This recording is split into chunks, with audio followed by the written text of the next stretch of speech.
मध्यम चरित्र।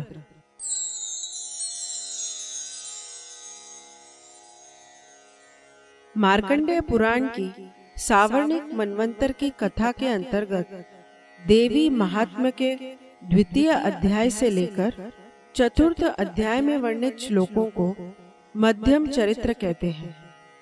यानी श्लोक क्रमांक 105 से लेकर 259।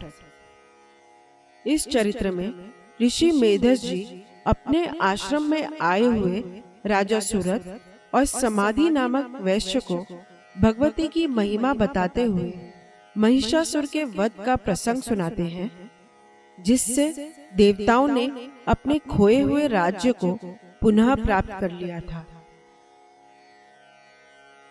द्वितीय अध्याय, महिषासुर की सेना का वध।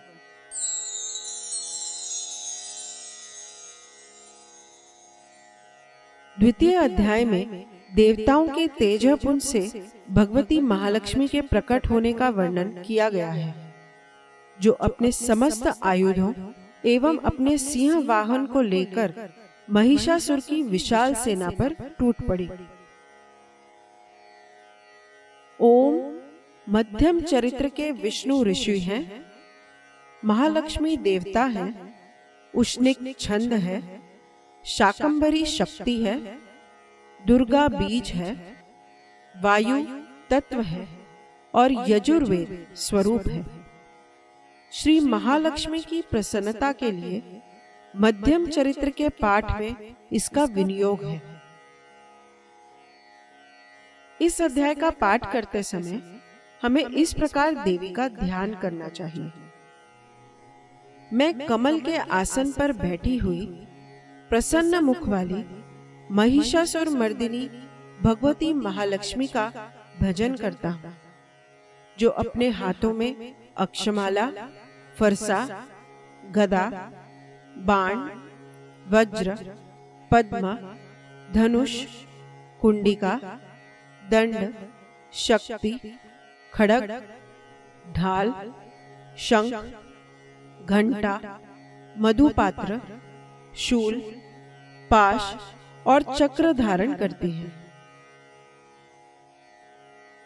ऋषि कहते हैं, पूर्व काल में देवताओं और असुरों में पूरे 100 वर्षों तक घोर संग्राम हुआ था। उसमें असुरों का स्वामी महिषासुर था और देवताओं के नायक इंद्र थे। उस युद्ध में देवताओं की सेना महाबली असुरों से परास्त हो गई।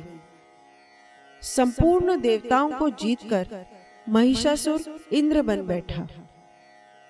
तब पराजित देवता प्रजापति ब्रह्मा जी को आगे करके उस स्थान पर गए जहां भगवान शंकर और विष्णु विराजमान थे। देवताओं ने महिषासुर के पराक्रम तथा अपनी पराजय का यथावत वृत्तांत उन दोनों देवेश्वरों से विस्तार पूर्वक कह सुनाया। वे बोले, भगवान महिषासुर सूर्य, इंद्र, अग्नि, वायु, चंद्रमा, यम, वरुण तथा अन्य देवताओं के भी अधिकार छीनकर स्वयं ही सबका अधिष्ठाता बना बैठा है। उस दुरात्मा महिष ने समस्त देवताओं को स्वर्ग से निकाल दिया है। अब वे मनुष्यों की भांति पृथ्वी पर विचरते हैं। दैत्यों की ये सारी करतूत हमने आप लोगों से कह सुनाई। अब हम आपकी ही शरण में आए हैं। उसके वध का कोई उपाय सोचिए। इस प्रकार देवताओं के वचन सुनकर भगवान विष्णु और शिव ने दैत्यों पर बड़ा क्रोध किया। उनकी बहुएं तन गई और मुंह टेढ़ा हो गया। तब अत्यंत कोप में भरे हुए चक्रपाणी विष्णु के मुख से एक महान तेज प्रकट हुआ।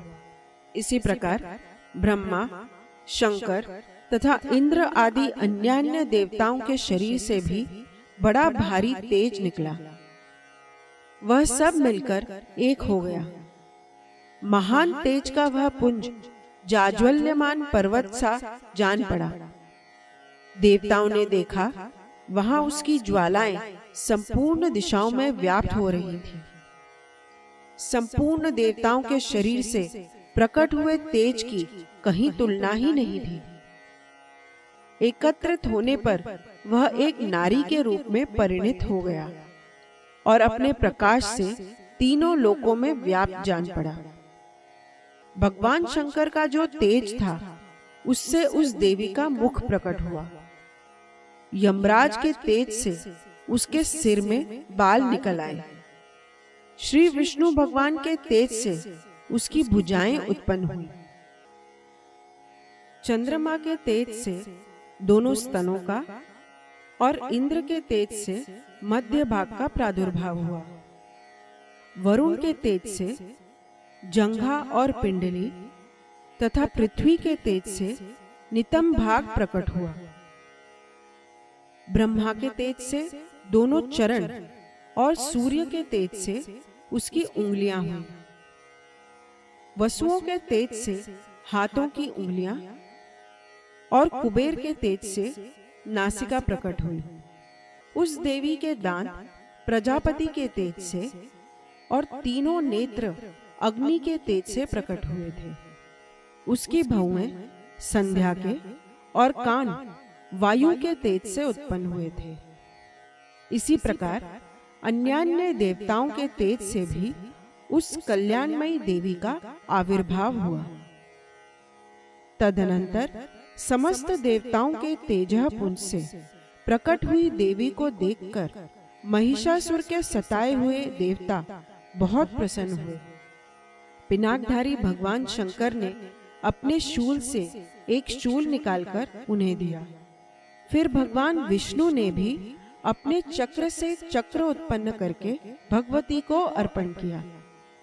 वरुण ने भी शंख भेंट किया। अग्नि ने उन्हें शक्ति दी और वायु ने धनुष तथा बाण से भरे हुए 2 तरकस प्रदान किए। सहस्त्र नेत्रों वाले देवराज इंद्र ने अपने वज्र से वज्र उत्पन्न करके दिया और ऐरावत हाथी से उतारकर एक घंटा भी प्रदान किया। यमराज ने काल दंड से दंड, वरुण ने पाश, प्रजापति ने स्फटिकाक्ष की माला तथा ब्रह्मा जी ने कुमंडलू भेंट किया। सूर्य ने देवी के समस्त रोम कूपों में अपनी किरणों का तेज भर दिया। काल ने उन्हें चमकती हुई ढाल और तलवार दी। क्षीर समुद्र ने उज्जवल हार तथा कभी जीर्ण न होने वाले 2 दिव्य वस्त्र भेंट किए। साथ ही उन्होंने दिव्य चूड़ामणि, 2 कुंडल, कड़े, उज्जवल अर्धचंद्र, सब बाहुओं के लिए केयूर, दोनों चरणों के लिए निर्मल नुपुर, गले की सुंदर हंसली और सब अंगुलियों में पहनने के लिए रत्नों की बनी अंगूठियां भी दी। विश्वकर्मा ने उन्हें अत्यंत निर्मल फरसा भेंट किया। साथ ही अनेक प्रकार के अस्त्र और अभेद्य कवच दिए। इनके सिवा मस्तक और वक्षस्थल पर धारण करने के लिए कभी न कुम्हलाने वाले कमलों की मालाएं दी। जलधि ने उन्हें सुंदर कमल का फूल भेंट किया। हिमालय ने सवारी के लिए सिंह तथा भांति भांति के रत्न समर्पित किए। धनाध्यक्ष कुबेर ने मधु से भरा हुआ पान पात्र दिया तथा संपूर्ण नागों के राजा शेष ने, जो इस पृथ्वी को धारण करते हैं, उन्हें बहुमूल्य मणियों से विभूषित नागहार भेंट किया। इसी प्रकार अन्य देवताओं ने भी आभूषण और अस्त्र शस्त्र देकर देवी का सम्मान किया। तत्पश्चात उन्होंने बारंबार अट्टहास पूर्वक उच्च स्वर से गर्जना की। उनके भयंकर नाद से संपूर्ण आकाश गूंज उठा। देवी का वह अत्यंत उच्च स्वर से किया हुआ सिंहनाद कहीं समा न सका। आकाश उसके सामने लघु प्रतीत होने लगा। उससे बड़े जोर की प्रतिध्वनि हुई, जिससे संपूर्ण विश्व में हलचल मच गई और समुद्र कांप उठे। पृथ्वी डोलने लगी और समस्त पर्वत हिलने लगे। उस समय देवताओं ने अत्यंत प्रसन्नता के साथ सिंहवाहिनी भवानी से कहा, देवी आपकी जय हो। साथ ही महर्षियों ने भक्ति भाव से विनम्र होकर उनका स्तवन किया। संपूर्ण त्रिलोकी को क्षोभग्रस्त देख दैत्यगण अपनी समस्त सेना को कवच आदि से सुसज्जित कर हाथों में हथियार ले सहसा उठकर खड़े हो गए। उस समय महिषासुर ने बड़े क्रोध में आकर कहा, आह, यह क्या हो रहा है? फिर वह संपूर्ण असुरों से घिरकर उस सिंहनाद की ओर लक्ष्य करके दौड़ा और आगे पहुंचकर उसने देवी को देखा, जो अपनी प्रभा से तीनों लोकों को प्रकाशित कर रही थी। उनके चरणों के भार से पृथ्वी दबी जा रही थी। माथे के मुकुट से आकाश में रेखा सी खींच रही थी तथा वे अपने धनुष के टंकार से सातों पातालों को क्षुब्ध किए देती थी।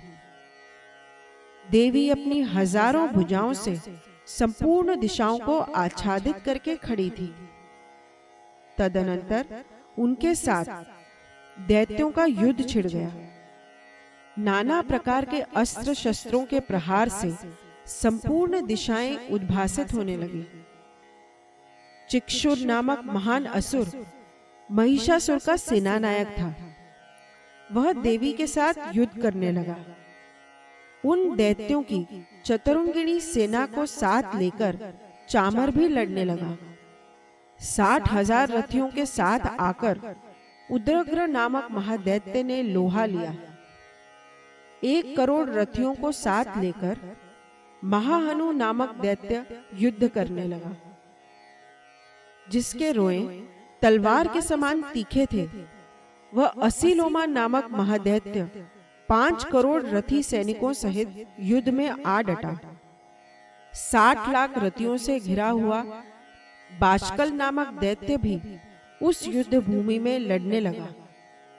परिवारित नामक राक्षस हाथी सवार और घुड़सवारों के अनेक दलों तथा 1 करोड़ रथियों की सेना लेकर युद्ध करने लगा। बिडाल नामक दैत्य 5 अरब रथियों से घिरकर लोहा लेने लगा। इनके अतिरिक्त और भी हजारों महादैत्य रथ, हाथी और घोड़ों की सेना साथ लेकर वहां देवी के साथ युद्ध करने लगे। स्वयं महिषासुर उस रणभूमि में कोटि-कोटि सहस्त्र रथ, हाथी और घोड़ों की सेना से घिरा हुआ खड़ा था। वे दैत्य देवी के साथ तोमर, भिंदीपाल, शक्ति, मूसल, खड़ग, परशु और पट्टिश आदि अस्त्र शस्त्रों का प्रहार करते हुए युद्ध कर रहे थे। कुछ दैत्यों ने उन पर शक्ति का प्रहार किया, कुछ लोगों ने पाश फेंके तथा कुछ दूसरे दैत्यों ने खड़ग प्रहार करके देवी को मार डालने का उद्योग किया। देवी ने भी क्रोध में भरकर खेल खेल में ही अपने अस्त्र शस्त्रों की वर्षा करके दैत्यों के समस्त अस्त्र शस्त्र काट डाले। उनके मुख पर परिश्रम या थकावट का रंच मात्र भी चिन्ह नहीं था। देवता और ऋषि उनकी स्तुति करते थे और वे भगवती परमेश्वरी दैत्यों के शरीरों पर अस्त्र शस्त्रों की वर्षा करती रही। देवी का वाहन सिंह भी क्रोध में भरकर गर्दन के बालों को हिलाता हुआ असुरों की सेना में इस प्रकार विचरने लगा, मानो वनों में दावानल फैल रहा हो।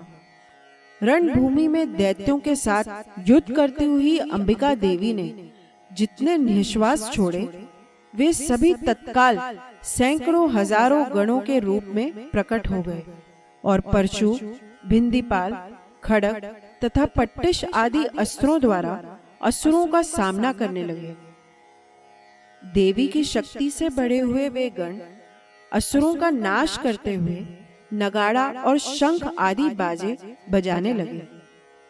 उस संग्राम महोत्सव में कितने ही गण मृदंग बजा रहे थे। तदनंतर देवी ने त्रिशूल से, गदा से, शक्ति की वर्षा से और खड़ग आदि से सैकड़ों महादैत्यों का संहार कर डाला। कितनों को घंटे के भयंकर नाच से मूर्छित करके मार गिराया। बहुतेरे दैत्यों को पाश से बांधकर धरती पर घसीटा। कितने ही दैत्य उनकी तीखी तलवार की मार से दो दो टुकड़े हो गए। कितने ही गदा की चोट से घायल हो धरती पर सो गए। कितने ही मूसल की मार से अत्यंत आहत होकर रक्त वमन करने लगे। कुछ दैत्य शूल से छाती फट जाने के कारण पृथ्वी पर ढेर हो गए। उस रणांगण में बाण समूहों की वृष्टि से कितने ही असुरों की कमर टूट गई। बाज की तरह झपटने वाले देव पीड़क दैत्यगण अपने प्राणों से हाथ धोने लगे। किन्हीं की बाहें छिन्न भिन्न हो गई। कितनों की गर्दनें कट गईं। कितने ही दैत्यों के मस्तक कट कट कर गिरने लगे। कुछ लोगों के शरीर मध्य भाग में ही विदीर्ण हो गए। कितने ही महादैत्य जांघें कट जाने से पृथ्वी पर गिर पड़े। कितनों को ही देवी ने एक बाह, एक पैर, एक नेत्र वाले करके दो टुकड़ों में चीर डाला। कितने ही दैत्य मस्तक कट जाने पर भी गिरकर फिर उड़ जाते और केवल धड़ के ही रूप में अच्छे अच्छे हथियार हाथों में ले देवी के साथ युद्ध करने लगते थे। दूसरे कबंध युद्ध के बाजों की लय पर नाचते थे। कितने ही बिना सिर के धड़ हाथों में खड़ग, शक्ति और रिष्टि लिए दौड़ते थे तथा दूसरे दूसरे महादैत्य ठहरो ठहरो यह कहते हुए देवी को युद्ध के लिए ललकारते थे।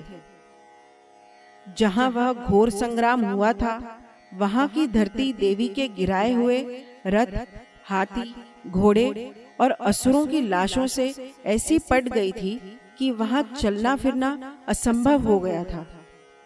दैत्यों की सेना में हाथी, घोड़े और असुरों के शरीरों से इतनी अधिक मात्रा में रक्तपात हुआ था कि थोड़ी ही देर में वहां खून की बड़ी बड़ी नदियां बहने लगी। जगदम्बा ने असुरों की विशाल सेना को क्षण भर में नष्ट कर दिया। ठीक उसी तरह जैसे तृण और काठ के भारी ढेर को आग कुछ ही क्षणों में भस्म कर देती है। और वह सिंह भी गर्दन के बालों को हिला हिलाकर जोर जोर से गर्जना करता हुआ दैत्यों के शरीरों से मानो उनके प्राण चुने लेता था। वहां देवी के गणों ने भी उन महादैत्यों के साथ ऐसा युद्ध किया जिससे आकाश में खड़े हुए देवतागण उन पर बहुत संतुष्ट हुए और फूल बरसाने लगे। इस प्रकार श्री मार्कंडेय पुराण में सावर्णिक मनवंतर की कथा के अंतर्गत देवी महात्म्य में महिषासुर की सेना का वध नामक दूसरा अध्याय पूरा हुआ।